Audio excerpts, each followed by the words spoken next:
무리가 들에서 애굽 사람 하나를 만나 그를 다윗에게로 데려가다가 떡을 주어 먹게 하며 물을 마시게 하고 그에게 타오르는 병이 하나와 포도 2송이를 주었으니 그가 한 사흘 동안 떡도 먹지 못하였고 물도 마시지 못하였으니라. 그가 먹고 정신을 차리되 다윗이 그에게 이르되 너는 누구에게 속하였으며 어디에서 왔느냐 하니 그가 이르되 나는 애굽 소년이요 아말렉 사람의 종이더니 사흘 전에 병이 들매 주인이 나를 버렸나이다. 우리가 그의 사람의 남방과 유다에 속한 지방과 갈렙 남방을 침노하고 시므락을 불살랐나이다. 다윗이 그에게 이르되 내가 나를 그 군대로 인도하겠느냐 하니 그가 이르되 당신이 나를 죽이지도 아니하고 내 주인의 수중에 넘기지도 아니하겠다고 하나님의 이름으로 내게 맹세하소서. 그리하면 내가 당신을 그 군대로 인도하리이다 하니라. 그가 다윗을 인도하여 내려가니 그들이 옥상에 평하여 블레셋 사람들의 산과 그 땅에서 크게 약탈하였으므로 말미암아 걱정하시며 숨쉬는지라. 다윗이 새벽부터 이튿날 저물 때까지 그들을 치매 낙타를 타고 도망한 소년 400명 외에는 피한 사람이 없었더라.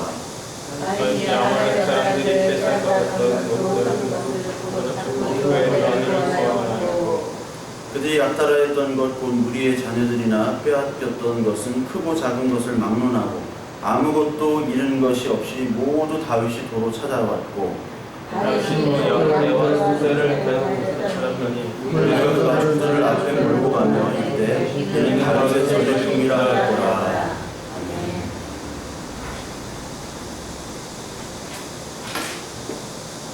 지난 시간까지 다윗이 가드왕 아기스의 부하로 살았습니다. 그래서 이스라엘과 전쟁을 하려고 이제 나갔는데 다른 왕들이 거부를 했죠. 모르나요? 성경을 좀 읽으셔야 되는데 전쟁을 참가하지 못하게 됐어요. 하나님이 막으셨단 말이에요. 그게 29장 9절부터 11절까지입니다. 자, 읽어볼게요. 아기스가 다윗에게 대답하여 이르되 내가 내 목전에 하나님 전령같이 선한 것을 내가 아나 블레셋 사람들의 방백들은 말하기를 그가 우리와 함께 전장에 올라가지 못하리라 하니 그런즉 너는 너와 함께 온 내 주의 신하들과 더불어 새벽에 일어나라. 너희는 새벽에 일어나서 발거든 곧 떠나라 하니라.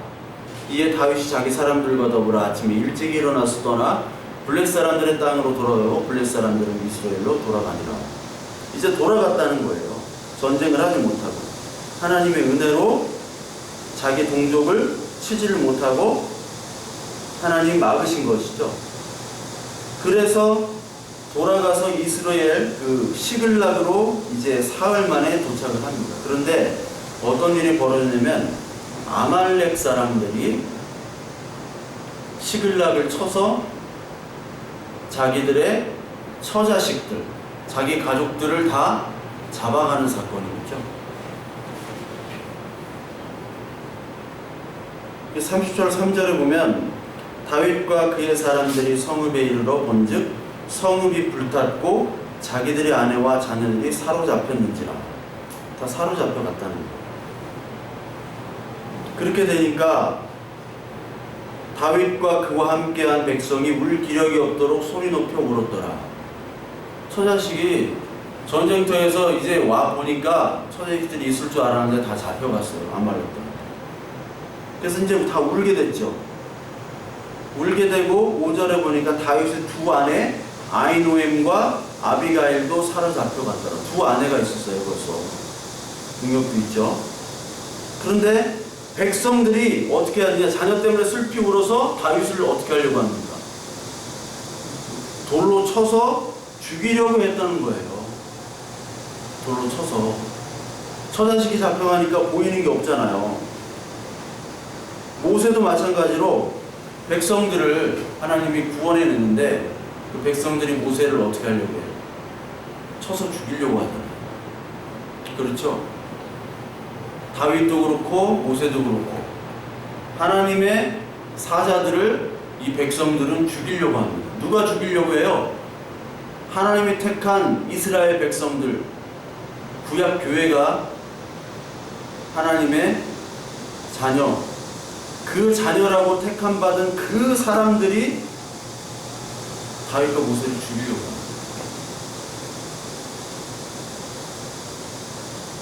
그러니까 우리 뭐 교회로 말하자면 막 우리 목사님 했는데 목사님이 실수를 했어요.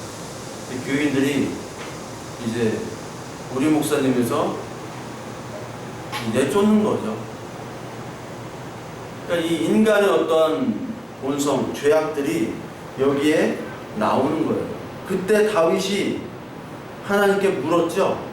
묻자오되 내가 이 군대를 추격하면 따라잡겠나이까 하니까 여호와께서 그에게 대답하되 그를 쫓아가라. 내가 반드시 따라잡고 도로 찾으리라 라고 8절에 나와요. 이 다윗이 하나님께 묻습니다. 우리는 하나님께 묻는 존재예요. 그리고 하나님은 우리에게 대답을 하십니다. 하나님 우리에게 말씀하시는 하나님입니다. 다른 모든 우상들은 말을 하지 못하잖아요. 그러니까 하나님과 우리가 자녀가 되고 하나님이 우리의 아버지가 된다는 것은 함께 소통을 한다는 겁니다. 그것이 바로 기도예요. 근데 우리는 흔히 기도를 우리의 소원을 그냥 아뢰기만 하는 것으로 생각하는데 그것은 기도가 아니죠. 기도는 말씀으로 소통이 돼서 하나로 연결되는 거예요. 마치 영화 엑스맨에서 그 자비에르 박사가 다 소통해서 연결되잖아요. 다 음성을 듣잖아요. 하나님의 자녀는 하나님의 목자 되신 그 하나님을 음성을 듣는 것이잖아요. 양은 목자의 음성을 듣듯이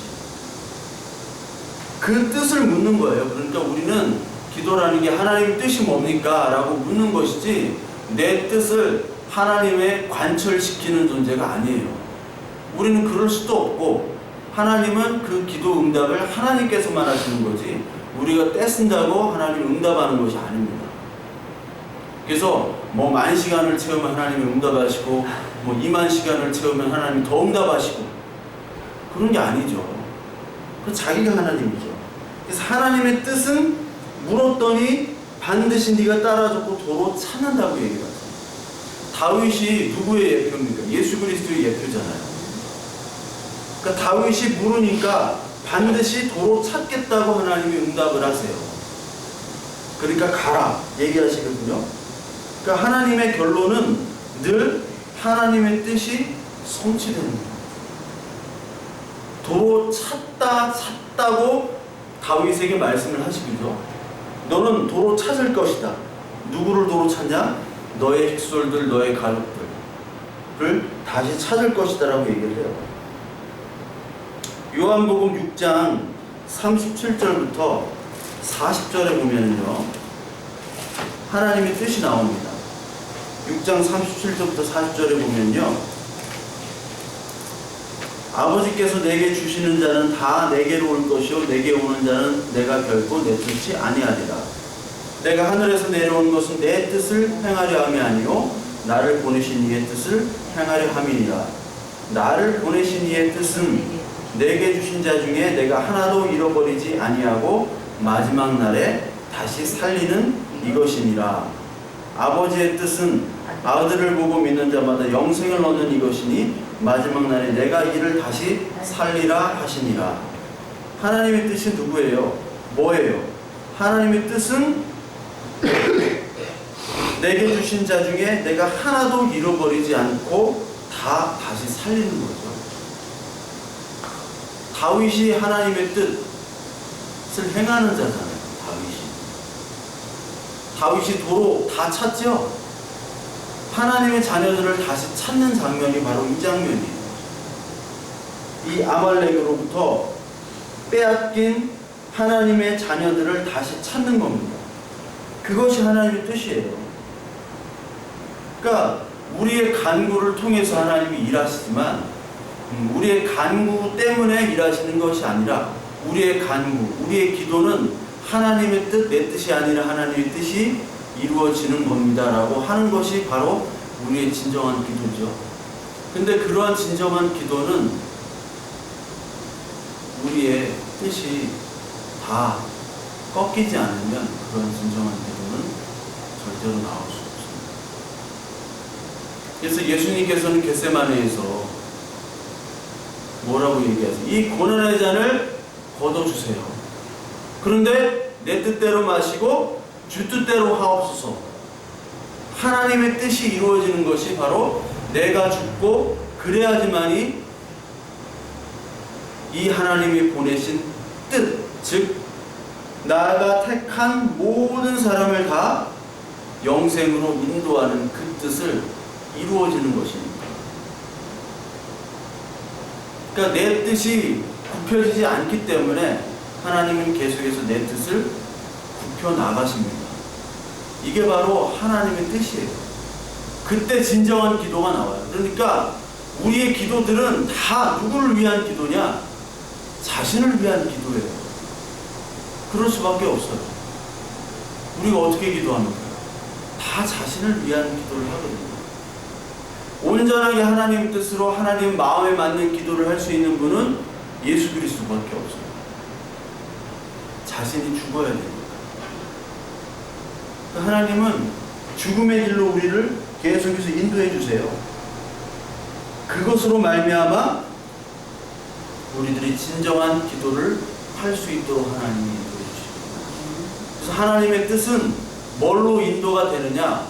어떻게 클라이막스가 되냐? 성경 전체에 예수 그리스도의 죽음 십자가로 그 모든 것들이 다 통일되게 만들어요. 인간의 모든 역사, 신구약의 모든 역사, 인간의 모든 역사를 예수 그리스도 통일되게 만드는데 이게 에베소 1장에 있습니다. 에베소 1장 10절에 보면 그 뜻의 비밀을 우리에게 알리신 것이요 그의 기뻐하심을 따라 그리스도 안에서 때가 찬 경륜을 위하여 예정하신 것이니 하늘에 있는 것이나 땅에 있는 것이 다 그리스도 안에서 통일되게 하려 하신 것입니다. 모든 일을 그의 뜻 결정대로 일하시는 이의 계획을 따라 우리가 예정을 이어 그 안에 기업이 되었다. 그리스도 안에서 모든 것이 해결되고 통일되고 모든 것이 설명이 되어지는 거예요. 가장 큰 설명은 바로 우리 인간의 죄의 문제, 죽음의 문제. 죽잖아요. 죽음의 문제를 해결을 못하잖아요. 인간의 다툼의 문제, 투쟁의 문제, 전쟁의 문제, 이 모든 인간사의 문제들을 바로 예수 그리스도가 해결하러 오십니다. 그 모든 문제들의 근원은 바로 죄입니다. 죄악의 문제예요. 죄악을 예수 그리스도로만이 해결하고 그것이 통일되는 것이 바로 예수님이에요. 그 뜻을 행하러 오신 분이 바로 예수님입니다. 이 다윗이 지금 추격을 합니다. 추격을 하는데 어디로 갈지를 알지를 못해요. 그때 추적 장치도 없었고 내비도 없고 아무것도 없습니다. 그런데 이 다윗이 무작정 추적을 했는데도 불구하고 누가 나오느냐? 어떤 인물이 나오느냐? 애굽 소년이 하나 나와요. 애굽 소년. 여기 보니까 11절에 무리가 들에서 애굽 사람 하나를 만났대요. 애굽 사람. 그런데 이 애굽 사람에게 무엇을 먹입니까? 떡을 주어. 빵이죠, 빵. 여기 유대는 떡이 없잖아. 이게 떡 방앗간이 없어요. 떡을 주어 먹게 하며 물을 또 마시게 하고, 그리고 건포도, 무화과 이것들을 주죠. 떡, 물, 건포도, 무화과 이런 것들을 줘요. 지금 어디로 추적해야 될지 모르는 그런 긴박한 상황에서 어떻게 해요? 이 애굽 소년이 나왔는데 그 소년을 먹이거든요. 긴박한 상황에서. 지금 추적하기도 바쁜데 이 그지 같은 놈 하나 나와가지고 얘를 먹인다는 게 말이 안 돼요. 지금 얘를 그냥 팽개치고 가야 되는 거예요. 그런데 이 다윗과 이 군사들은 그를 먹입니다. 아무 도움이 안 돼요. 이것이 바로 비효율의 끝이죠. 비효율의 가치. 떡과 물과 포도주래요. 무화과와 건포도를 먹어. 자, 떡과 물과 떡, 물, 무화과, 건포도, 포도주. 이것들을 병에 걸린 그리고 버림받은 애굽 소년에게 먹인 거예요. 떡은 뭐예요? 떡이 뭐죠? 생명의 떡. 네, 빵은 좋은 건 아니고요. 떡은 생명의 떡이에요. 생명의 떡. 요한복음 6장 35절. 요한복음 6장 35절에 예수께서 이르시되 나는 생명의 떡이니 내게 오는 자는 결코 줄이지 아니할 터요 나를 믿는 자는 영원히 목마르지 아니하리라. 봐봐요. 생명의 떡이잖아요. 예수 그리스도. 물 뭐예요? 물이와 반석에서 물이 나오죠? 반석에서 물이 나오는 거는 바로 예수 그리스도잖아요. 생명수. 요한복음 7장에도 나와요. 근데 계시록에도 분명히 나옵니다. 계시록 7장 한번 봐봐요. 계시록 7장 17절 보겠습니다. 계시록 7장 17절에 보면 그들이 다시는 줄이지도 아니하며 목마르지 아니하고 해나 아무 뜨거운 기운에 상하지도 아니하리니 이는 보좌 가운데에 계신 어린 양이 그들의 목자가 되사 생명수 샘으로 인도하시고 하나님께서 그들의 눈에서 모든 눈물을 씻어주실 것임이라. 목자 대신 예수 그리스도께서 생명수 샘으로 인도하신다는 거잖아요. 계시록 21장 맨 마지막에 21장 6절 17절 한번 보고 21장 6절에 보면 또 내게 말씀하시되 이루었도다 나는 알파와 오메가요 처음과 마지막이라 내가 생명수 샘물을 목마른 자에게 값없이 주리니. 지금 이 애굽 소년이 목마른 자잖아요. 목마른 자에게 다윗이 값없이 주는 거예요. 그지에게 주는 거예요. 얼마나 비효율이에요. 지금 자기 처자식들은 생사가 확인이 안 돼요. 아말렉에게 잡혀갔어요. 아말렉에 잡혀가 지금 추격에도 모자른 판에 갑자기 애굽 소년이 나와가지고 달라고도 안 했어요. 근데 그 목마른 애굽 소년이 물과 떡을 주잖아요. 이게 바로 예수 그리스도와 우리의 모습을 보는 겁니다. 우리가 버림받은 자잖아요. 그 버림받은 자를 찾아오셔서 예수님이 떡과 물을 그 생명샘, 생명수, 생명의 떡을 우리에게 주시는 거예요. 그리고 17절에 보면 그 성곽을 어디죠? 7절 아니 6절 우리가 봤고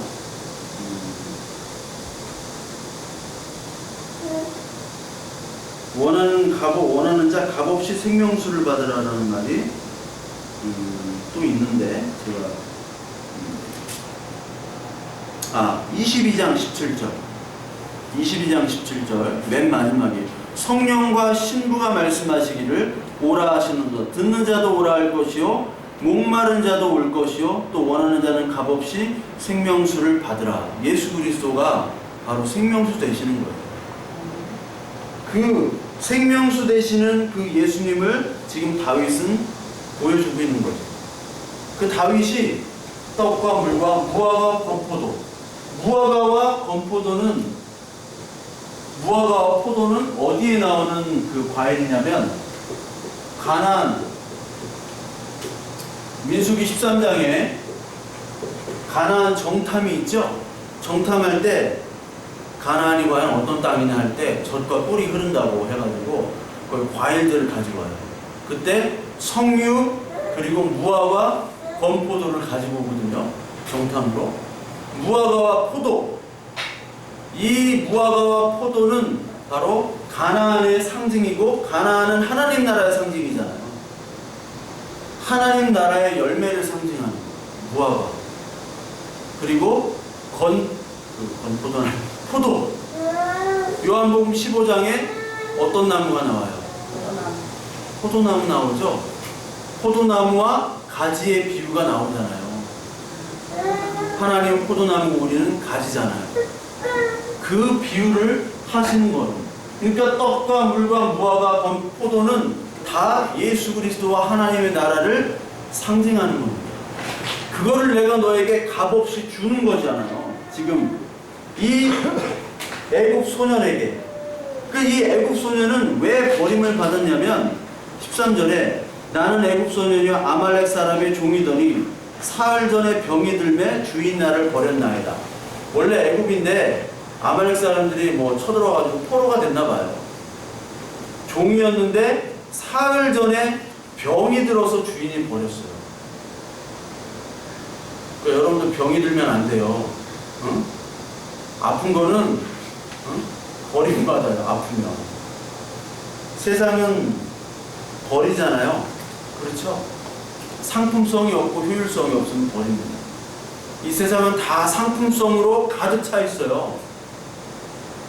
이 자본주의가 상품을 만드는 것부터 시작됐거든요. 산업혁명을 통해서 자본주의가 나왔어요. 그 이전에는 과학혁명이 나왔고, 이 자본주의 모태의 뿌리는 십자가 전쟁과 종교개혁이에요. 아이러니하게도 종교적인 전쟁과 종교적인 개혁을 통해서 자본주의가 나왔어요. 되게 웃기죠? 과학혁명, 산업혁명, 자본주의 같이 연결이 돼요. 종교와. 나중에 한번 설명 드릴 텐데, 그러니까 세상은 이제 상품화가 되는데 상품이 안 되면은 버리는 거죠. 상품성이 없는 과일들도 다 버리잖아요. 그걸 어떻게 팔아요? 사람도 마찬가지죠. 이 인간이 다 상품화가 되었어요. 어떤 상품이 더 효율적이고 더 시장에서 잘 팔리냐. 사랑의 듀오. 그게 다 인간의 상품으로 만든 거네요. 신랑 신부를 상품으로 만드는 46단계로 만들어. 우리 46단계 많잖아요. 나를 비롯해서. 상품성이 떨어지면 버림받는 거죠. 상품성이 떨어지는 사람들이 모인 곳이 바로 아둘람 동굴이었어요. 그렇죠? 아둘람 동굴에 빚진 자, 원통한 자, 환난 당한 자들이 모였잖아요. 다윗을 비롯해서. 다윗은 왕의 기름을 부음 받았지만 세상으로부터, 사울로부터 버림받은 도망자 신세예요. 도망자. 그래서 아비가일의 전 남편이었던 나발이 요즘에는 주인을 피해가지고 도망친 종들이 많구나. 종 취급을 받은 사람이 바로 다윗이에요. 다 세상에서 상품성과 효율성이 떨어진 사람들이 모인 곳이 아둘람 동굴이에요.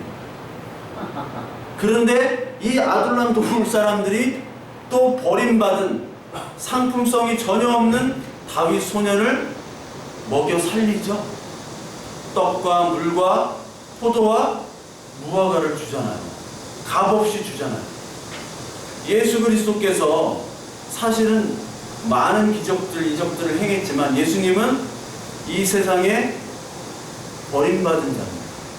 마지막에 버림받았잖아요. 이 버림받은 예수 그리스도가 진짜 버림받은 세리와 죄인과 창녀들과 그 많은 버림받은 비효율적인 사람들을 만나서 하나님의 복음을 전하죠. 그래서 성경에서는 건축자가 버린 돌이 모퉁이의 머릿돌이 된다. 세상의 비효율과 비상품이 된 이 버림자들이 세상에 버림받은 예수 그리스도에 의해서 고침받고 구원을 받는 것이 바로 이 성경의 모습이에요. 그런데 그 성경을 축소해서 오늘 또 여기 다윗과 그 한 애굽 소년을 묘사하고 있는 겁니다. 그래서 하나님의 나라는 비효율적인 사람들, 비논리적인 사람들이 모인 곳이에요. 하나님을 논리적으로 설명을 못하잖아요. 뭐 안셀름이나 토마스 아퀴나스가 하나님을 설명하려고 했어요. 신존재 증명 이걸 했죠. 데카르트도 이걸 하려고 했어요. 근데 하나님이 논리적으로 증명이 되질 않잖아요. 비효율적인 겁니다. 여러분 전도를 효율적으로 할 수 있어요? 홍보는 효율적으로 할 수 있습니다. 교회 홍보는. 그러니까 전도 자체가 성경에서 지혜로운 것이라고 그랬어요? 미련한 것이라고 그랬어요? 미련한 것이라고 성경에서 얘기하잖아요. 전도 자체가 비효율인데 어떻게 전도를 효율적으로 하겠다고 전도 세미나를 하고 있어요. 전도가 뭔지, 복음이 뭔지, 진리와 성경의 말씀이 뭔지를 모르기 때문에 그래요. 우리가 아까 기도도 얘기했잖아요. 기도라는 것은 기도만큼 우리의 모습이 다 드러나는 게 없는데 그 기도가 우리의 뜻으로 하는 게 아니라고 그랬잖아요. 기도는 내 뜻이 다 사라져야지 진짜 기도가 나온다고 그랬잖아요. 진짜 전도는요, 내 힘이 다 빠져야지 그때 하나님의 전도가 그대로 나오는 거예요. 이 교회, 이 성경의 말씀에 은혜 받은, 그리고 성령이 임한 이 교회가 나중에 로마를 무너뜨리잖아요. 비효율적이고 비논리적이고 초대교회는 대부분 노예들이었잖아요. 그 노예들, 가난한 사람들이 모여있는 그 집단이 그 거대한 제국, 논리와 합리와 그 법으로, 소통으로 똘똘 뭉친 그 인간 조직, 그 거대한 제국 로마를 무너뜨렸습니다. 비합리, 비논리, 비효율이 효율과 합리, 거대 제국을 무너뜨린 게 바로 기독교예요. 이게 기독교의 역사입니다. 그래서 이 이방 소년, 이 버림받은 자가 하나님의 나라를 표방하는 이 아둘람, 이 교회 식구들이 되어버리는 거예요. 성경은 계속해서 이방인들을 하나님의 자녀로 삼아주시는 장면을 벌써 보여줘요. 욥이 있죠? 성경에 욥도 원래 아브라함 시대 때 사람이잖아요. 욥이 이방 사람입니다. 이방 사람이 하나님의 나라 자녀로 된 것이고, 사실 아브라함도 원래 이방 갈대아 우르에 있는 이방 사람이잖아요. 갈대아 우르에 있는 이방 여인이, 이방 사람이 바로 하나님의 자녀가 되는 거예요. 신약에서는 이방인이 먼저 복음을 받아들이죠. 유대인은 예수 그리스도를 죽이잖아요. 이사야 42장 한번 볼게요. 이사야 42장 6절과 9절에 보면, 나 여호와가 의로 너를 불렀은즉 내가 내 손을 잡아 너를 보호하며 너를 세워 백성의 언약과 이방의 빛이 되게 하리니. 여기 이방의 빛이 나옵니다. 이방의 빛. 그러니까 이방의 빛으로 예수 그리스도를 삼으셨다는 거예요. 그러니까 이 유대인들은 우리는 하나님의 자녀, 그리고 우리가 다른 민족들은 다 이방인이라고 취급을 했는데, 사실 성경은 우리 모두가 다 이방인입니다. 이방인이 죄인이잖아요. 우리가 바로 이방인이에요. 그런데 조건을 따지는, 지난주에 언컨디셔널을 했는데, 조건을 따지는 이 이스라엘 백성들, 바리새인들은 늘 구분을 하죠. 나는 하나님의 택한 사람, 저 사람들은 다 지옥에 갈 사람. 그게 아니라니까요. 너도 이방인이라는 거예요. 너도 이방인이 죄인인데 하나님의 은혜로 택했다라는 거예요. 하나님의 율법만 맡긴 거지, 택한 이스라엘 사람들이 얼마나 많은 죄악을 범했어요. 이스라엘인이 결국 예수 그리스도도 못 알아보고 죽였잖아요. 그런데 하나님의 자녀라고 얘기하는 그 조건을 따지는 그 이스라엘 백성들, 그것이 바로 죄악이죠. 죄악. 이 사람들이 바로 심판에 있는 사람이에요. 심판. 아말렉과 같은 족속이에요. 똑같은 거예요. 아말렉이랑. 아말렉들은 지금 뭘 하고 있냐면 16절에 유다 땅에서 크게 약탈하였으므로 말미암아 먹고 마시며 춤추는지라. 이 아말렉은 원래 어떤 족속이면 출애굽기 17장 8절에 보면 그 출애굽기 17장에 보면 무리바 물 사건이 있죠. 반석에서 물이 나오는 사건이 있잖아요. 그렇죠. 반석에서 물이 나오는 사건 이후에 이스라엘 백성을 공격하는 첫 번째 족속이 아말렉 족속. 해적들이에요. 해적들. 아니, 해적이 아니라 산적들. 해적이에요. 블레셋은 해적, 저기 아말렉은 산적들. 이 산적이 바로 공격한 족속이거든요. 처음 공격을 했는데 이 족속들이 지금 유대인들, 유대 이스라엘 사람들을 잡아다가 어떻게 하고 있어요? 그 전리품들을 가지고 전쟁 전리품들을 가지고 잔치를 하고 있어요. 잔치를. 약탈하였으므로 말미암아 먹고 마시며 춤추는지라 라고 얘기를 하고 있습니다. 즉 이 아말렉은 세상을 얘기하는 거예요. 아말렉은 세상이 지금 잔치를 하는 겁니다. 심판인 줄 모르고 잔치를 하고 있는 게 바로 세상이에요. 그런데 이 성경에는 잔치가 두 가지라고 지난해 설명을 드렸죠. 하나님의 혼인잔치와 세상의 심판의 잔치, 두 가지라는 거예요. 계시록 19장 한번 볼까요? 계시록 19장 9절에 보면요, 천사가 말하기를 기록하라. 어린 양의 혼인잔치에 청함을 받은 자들은 복이 있도다 하고 또 내게 말하되 이것은 하나님의 참되신 말씀이라 하기로. 하나님의 어린 양의 혼인잔치에 초대받은 자는 복이 있죠. 네? 잔치가 어린 양의 혼인잔치가 있잖아요. 여기에 복이 있는 자들입니다. 그런데 잔치가 또 두 가지가 있어요. 하나는 세상 잔치죠. 계시록 19장 17절부터 20절에 보면 계시록 19장은 이제 잔치가 두 가지예요.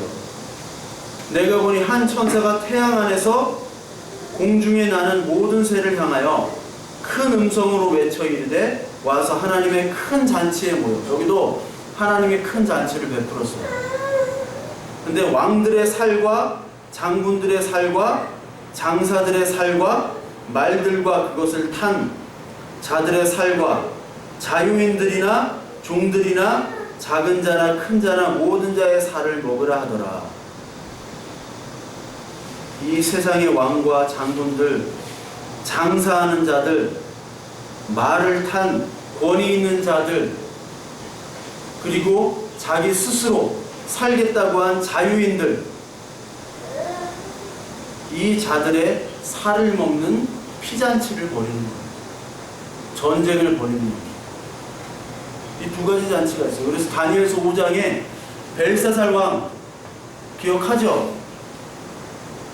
벨사살 왕 그 잔치가 메네메네 대겔 우바르신, 너는 이제 네 나라가 이제 다 뺏겼다, 함량 미달이다 라고 하면서 그 왕을 그날 하나님께서 죽이시잖아요. 그 세상 왕들은 전부 다 이제 죽는 잔치에 초대가 됐고, 아니 이미 그런 살인의 잔치가 이제 벌어지고 있어요. 이 잔치가 하나님의 뜻은 신랑과 신부 하나의 연합되는 이 잔치가 바로 뜻인데, 세상은 그 잔치를 거부하죠. 세상의 가장 큰 잔치가 바로 약탈의 자본의 잔치예요.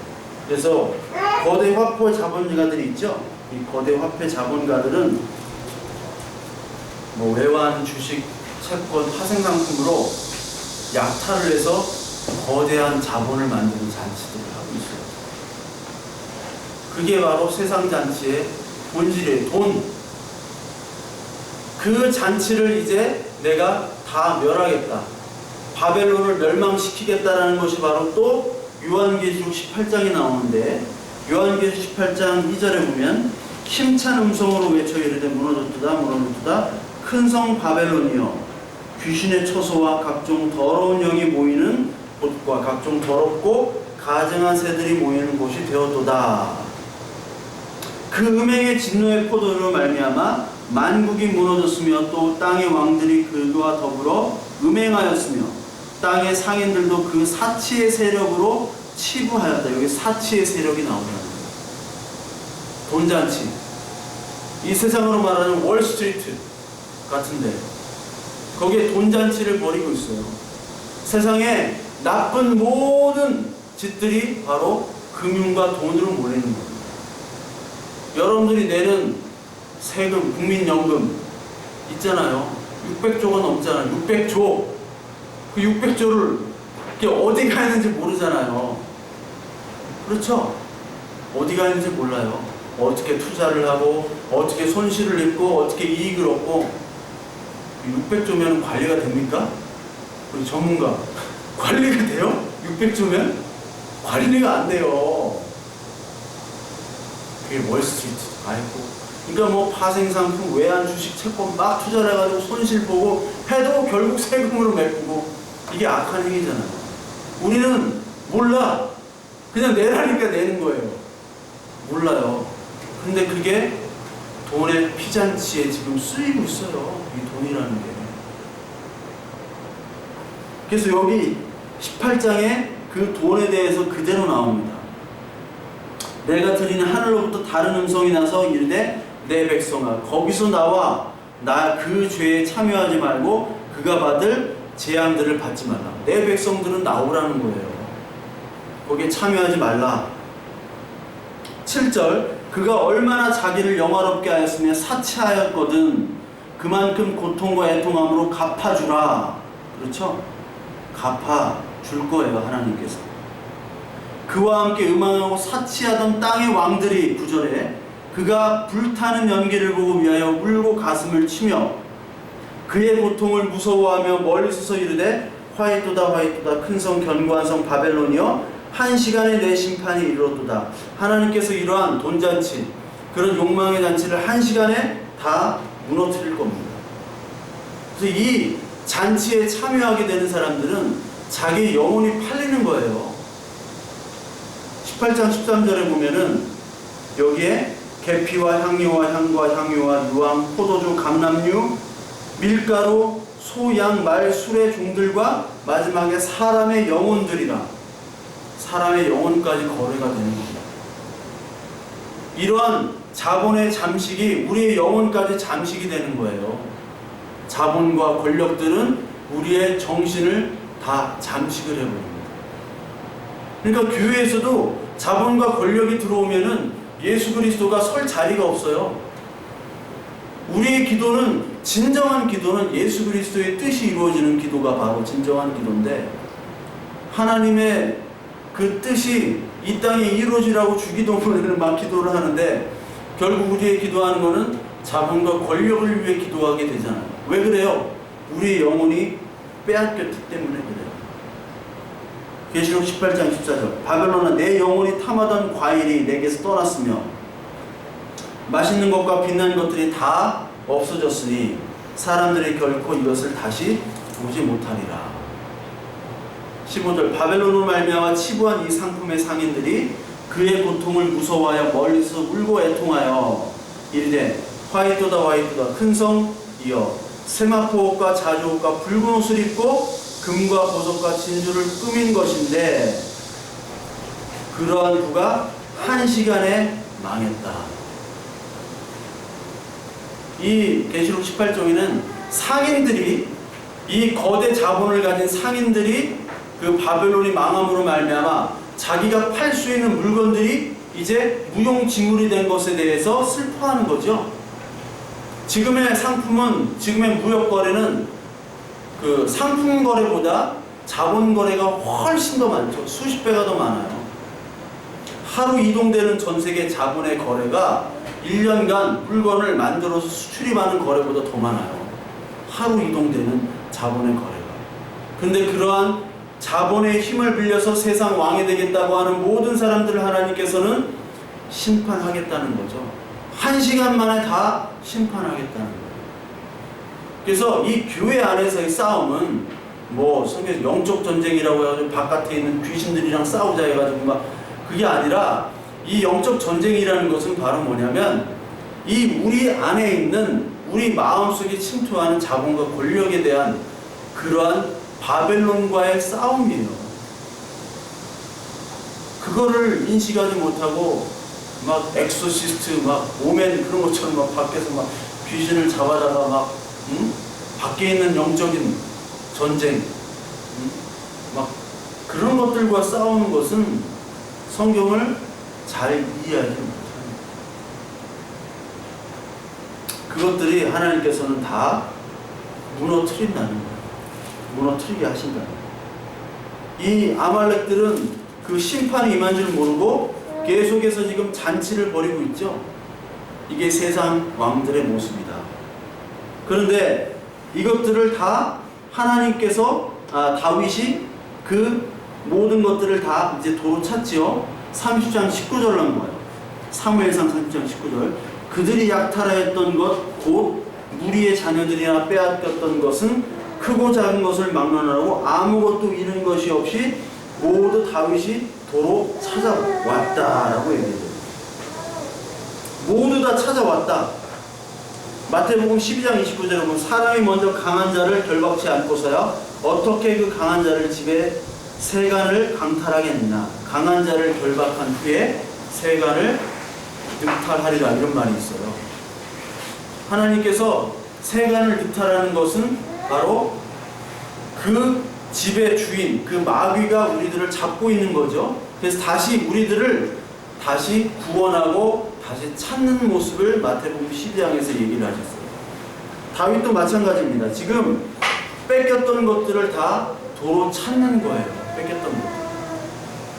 베드로후서 3장 9절에 보면요.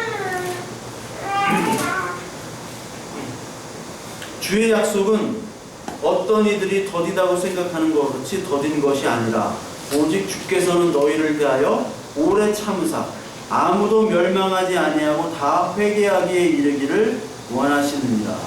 그러니까 하나님의 뜻은 모두 다 멸망치 않고 하나님이 택한 자녀들이 회개하고 돌아와서 하나님이 다 찾는 것을 원하는 것이 바로 하나님의 뜻인데 이 하나님의 뜻이 지금 이루어지잖아요.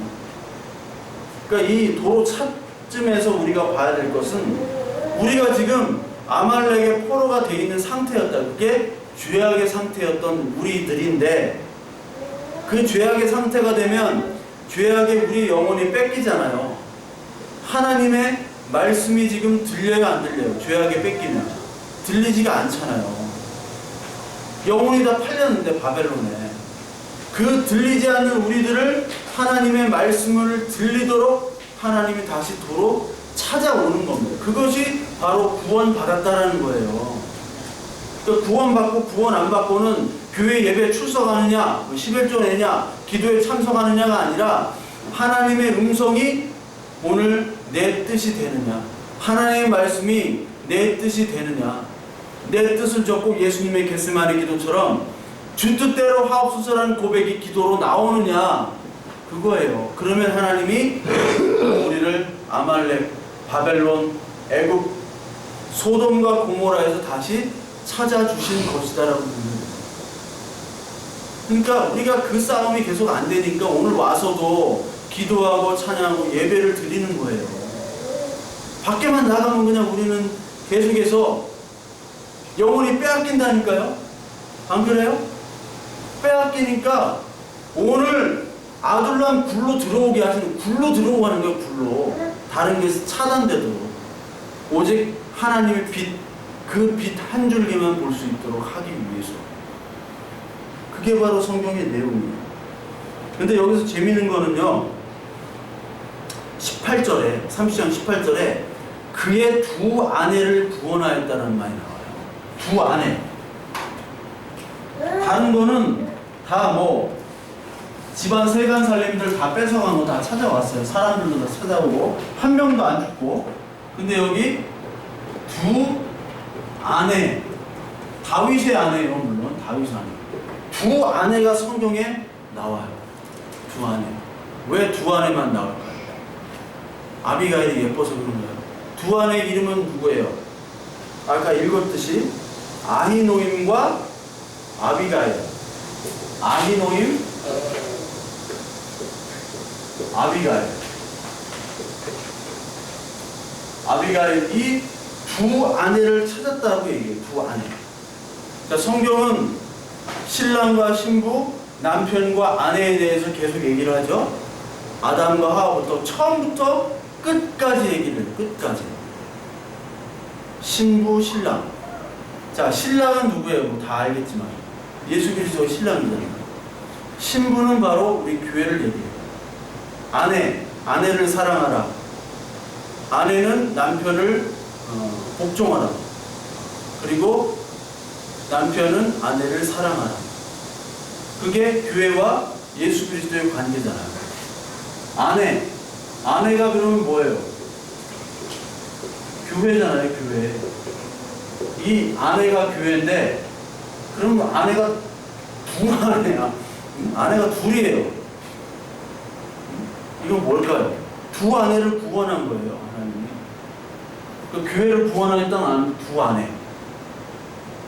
이게 바로 둘이라는 뜻이 중요해요. 둘, 숫자 둘. 여러분 신명기 19장 한번 볼까요? 이건 다 한번 찾아봅시다. 신명기 19장 15절 한번 볼게요. 신명기 19장 15절.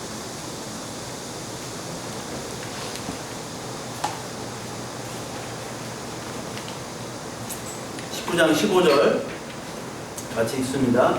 사람의 모든 악에 관하여 또한 모든 죄에 관하여는 한 증인으로만 정할 것이 아니요 두 증인의 입으로나 또는 세 증인의 입으로 그 사건을 확정할 것이다. 어떤 증인이 두 명이 이상이 돼야지, 둘 셋이 돼야지 그 죄에 대하여 입증이 되고 증거로 채택이 된다는 말입니다. 둘 이상이어야 돼요. 둘 이상. 어떤 사건을 목격했다 그러면은 둘 이상이 되어야 되잖아요. 그것을 얘기하는 거예요. 죄에 대해서 증거를 하기 위해서 둘 이상이 된다는 말은 두 교회가 이 세상의 죄에 대해서 증거를 한다는 거죠. 이 두 증인이란 말이 스가랴서에 또 나옵니다. 스가랴서와 계시록에 나오는데 스가랴서 4장을 한번 볼까요? 스가랴 4장. 스가랴는 거의 맨 마지막에 있어요. 학계 다음에 있습니다. 스가랴 4장 11절에 보면 4장에 보면 두 감람나무와 순금 등잔대의 비유가 있어요. 그것을 환상으로 보는데 4장 11절에 보면 이게 스가랴가 하나님께 묻는 겁니다.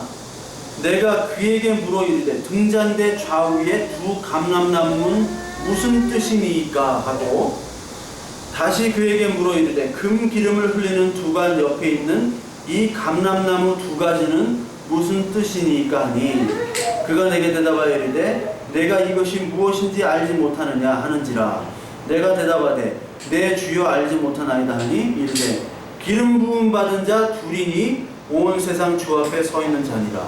여기는 두 감람나무가 나와요. 두 감람나무. 근데 이 감람나무의 뜻은 뭐냐면 여기 4장 14절에 보니까 기름 부음 받은 자 둘이다. 기름 부음 받은 자 2명. 기름 부은 자가 누구예요? 그리스도란 뜻이죠. 메시아가 기름 부은 자다라는 뜻이에요. 그러면 기름 부은 자들, 이 등잔에 그때도 설명했잖아요. 설명했죠. 등잔이 이렇게 있잖아요. 등잔이. 근데 이게 어디 있어요? 지성소에 있죠? 성소에 있잖아요. 지성소가 아니라. 이게 7개라고 그랬잖아요. 7개. 등잔이. 근데 여기에 다 연결되어 있잖아요. 이게 포도나무와 가지의 비유예요. 비유예요. 기름이 여기 감람 기름이 떨어지면 이렇게 다 연결돼서 등불을 비추는 거거든요.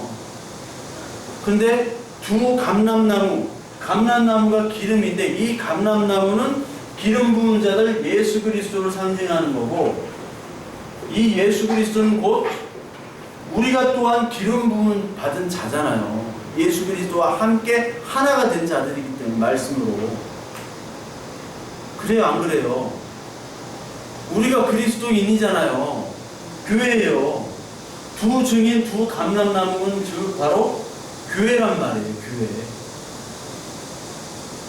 세상에 주 앞에 서 있는 자. 아직 잘 모르겠죠. 확실하게 계시록 11장 한번 봅시다. 계시록 11장 3절에 보면요, 내가 나의 두 증인에게, 여기 증인 나오죠. 두 증인. 그러면 누구에게 얘기를 하는 거예요? 예수님이 교회에게 얘기를 하는 거예요. 교회 두 증인 권세를 주리니 그들이 굵은 베옷을 입고 1260일을 예언하니라. 1260일은 곧 42달입니다. 이 2절에 나오는 그 거룩한 성을 42달 동안 짓밟겠다라고 얘기하는 것. 두 증인. 그리고 4절에 보니까 그들은 이 땅에 주 앞에 서 있는 두 감람나무와 두 촛대다.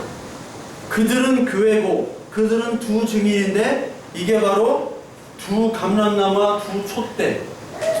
두 감람나무, 두 촛대. 촛대는 뭐예요?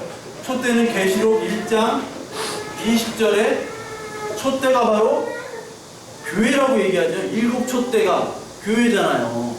촛대가 교회란 말이에요. 촛대가 교회잖아요. 이게 이것도 교회고 이것도 예수 그리스도가 두 감람나무도 우리고, 두 감람나무라는 것은 증인이잖아요. 증인. 그렇죠? 증인. 그렇잖아요. 그리고 5절에 한번 봅시다. 만일 누구든지 그들 두 증인인 교회를 해하고자 하면 그들의 입에서 불이 나와서 그들의 원수를 삼킬 것이다. 누구든지 그들을 해하고자 하면 반드시 그와 같이 죽임을 당하리라. 이렇게 나오고 6절이 또 중요합니다. 6절 같이 한번 읽을게요. 계시록 11장 6절 시작. 그들이 권능을 가지고 하늘을 닫아 그 예언을 하는 날 동안 비가 오지 못하게 하고 또 권능을 가지고 물을 피로 변하게 하고 아무 때든지 원하는 대로 여러 가지 재앙으로 땅을 치리로다. 교회를 핍박하고 교회를 해하게 되면 내가 심판하는데 어떻게 심판해요? 6절 권능을 가지고 예언을 동안 비가 오지 못하게 하는 것이 있고 또 물을 피로 변하게 하는 재앙을 내가 주겠다라고 하죠. 떠오르는 인물이 없어요? 네? 떠오르는 인물이 없나요? 모세와 엘리야죠. 어떻게 이렇게 잘하세요? 네? 모세. 비가 오지 않게 하는 사람은 바로 엘리야죠. 그리고 물을 피로 변하게 한 것은 모세죠. 얘는 선지, 얘는 율법. 율법과 선지자는 바로 올드 테스트먼트잖아요. 올드 테스트먼트. 올드 테스트먼트가 바로 구약이 율법과 선지자잖아요. 율법과 선지자는 누구를 가르쳐요? 가르쳐요. 예수 그리스도를 가르치잖아요. 누가복음 24장을 보겠습니다. 누가복음 맨 마지막 24장 44절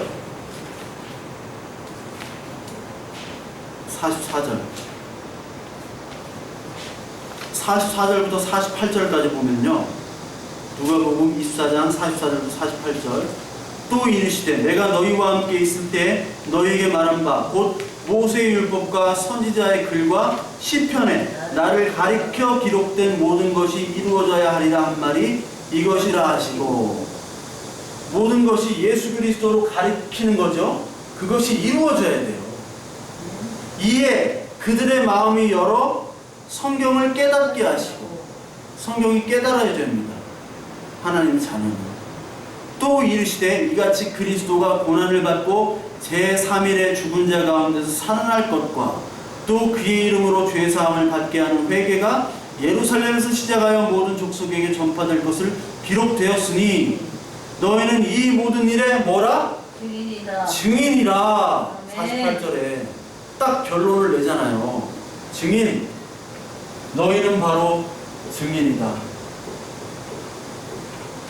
엘리야, 모세, 선지자와 율법과 시편, 다윗이 시편이잖아요. 이것들이 모두 올드 테스트먼트잖아요. OT, 시편에 기록된. 엘리야는 선지자죠. 모세도 선지자죠. 다윗은 왕이죠. 예수님은 선지자와 왕과 제사장으로 오셨잖아요. 이 삼중지로. 이것들을 다 이루신 분이 바로 예수님이잖아요. 네. 그것의 증인이 바로 두 감람나무 두 촛대인 너희들이다. 그런데 그 증인은 아까 계시록에 나왔듯이 1260일 42달 한때 두때 반때간의 핍박을 받게 된다. 왜요? 증거를 하면 우리들을 핍박한다니까요. 해하고자 해요, 우리를. 그래서 계시록 11장 5절에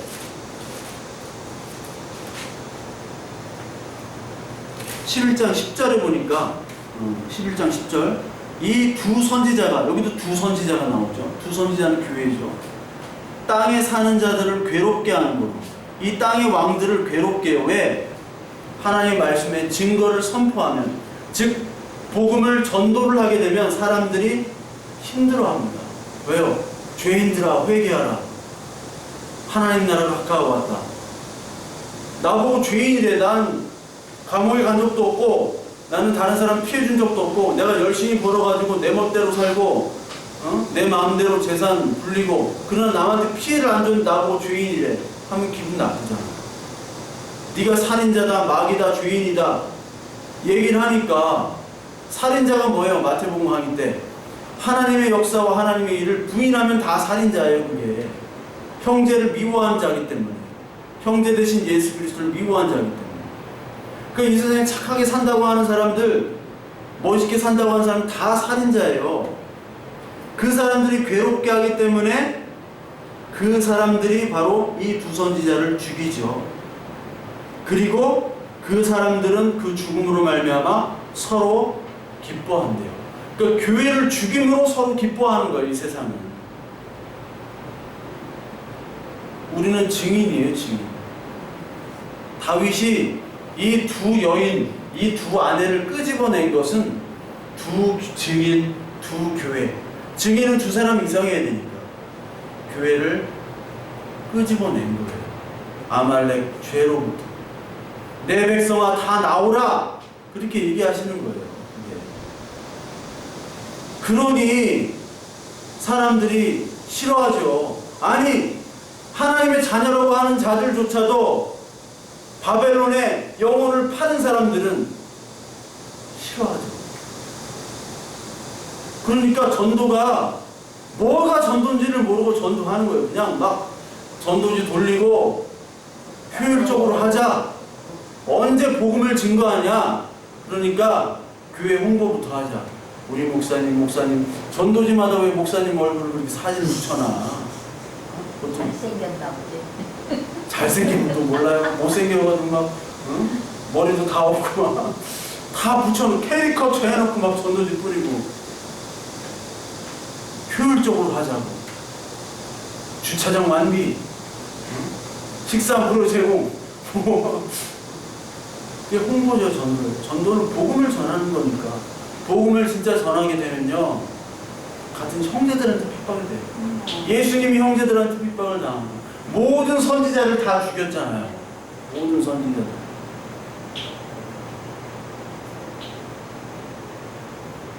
우리는 그 바벨론에게 영혼을 팔지 않는 그런 참 선지자 교회가 되도록 우리가 해야 됩니다. 그걸 기도해야 돼. 딴 거 기도보다 하나님 이 땅에서의 우리의 부귀 영화들 그게 아니라 바벨론에게 영혼을 팔지 않는 그런 나 되게 해주세요. 나는 요 밖에만 나가면은 나는 바벨론이 돼버리니까 하나님 은혜로 지켜주시고 보호해주세요. 하나님의 뜻이 내 뜻이 되도록 주기도문 하잖아요. 하늘의 뜻이 이 땅에 이루어지도록. 그게 뭔지도 모르고 막 주기도문 하고 빨리 밥 먹으러 가야지. 그건 막 벌벌 하고 간다고. 응? 응? 주기도문 왜 이렇게 빨리 해? 뜻도 모르고 그냥 하고 밥 먹고 가고 뭐 일보러 가고 골프 치러 가고 막 한다고 쫙 쏟아져 나가고. 그게 아니라 하나님 뜻이 나는 내 뜻밖에 구할 수밖에 없는 존재예요. 그러니까 하나님 뜻이 내 뜻 안에 이루어지도록 하나님의 일을 하세요. 그 기도 구하는 저와 여러분들 되길 바랍니다. 아멘.